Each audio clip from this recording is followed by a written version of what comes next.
En une seule nuit, dans la fureur des rotatives, tous les journaux du Royaume-Uni ont enterré politiquement Theresa May et son accord sur le Brexit. De la défaite historique, humiliante du Times, à la subtilité toute britannique des tabloïds comme le Sun qui parle d'extinction. Attaquée de toutes parts, la Première ministre survivra-t-elle au rejet du Parlement ? La Chambre peut donc se prononcer sur l'incompétence du gouvernement et adopter la motion de censure à son égard. Dès ce soir, la motion de censure des travaillistes pourrait la renverser. Mais encore faudra-t-il que Jeremy Corbyn rallie suffisamment de députés conservateurs. Et pour le Brexit, cela ne change pas grand-chose. La situation est tellement inédite et incertaine que tous les scénarios restent possibles.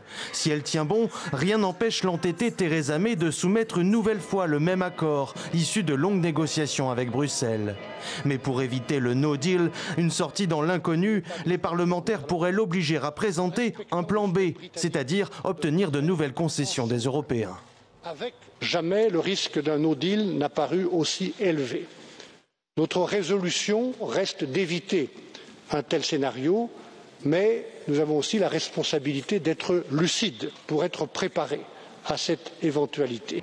Autre solution réclamée par les europhiles mais jusqu'alors rejetée par Theresa May, un nouveau référendum.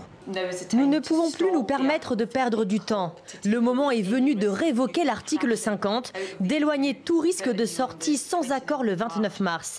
Il faut adopter une loi pour que les électeurs soient de nouveau consultés. Mais encore faut-il définir les questions posées sans garantie que la consultation donnerait un résultat différent de celui de juin 2016. Refaire le référendum donc, ou les élections. Transition, formation d'un nouveau gouvernement, cela prend du temps et reporterait d'autant la sortie du Royaume-Uni de l'UE. Un dernier scénario de plus en plus probable. À Bruxelles, une extension de l'article 50 est envisagée, mais bute sur la question des élections européennes de mai prochain.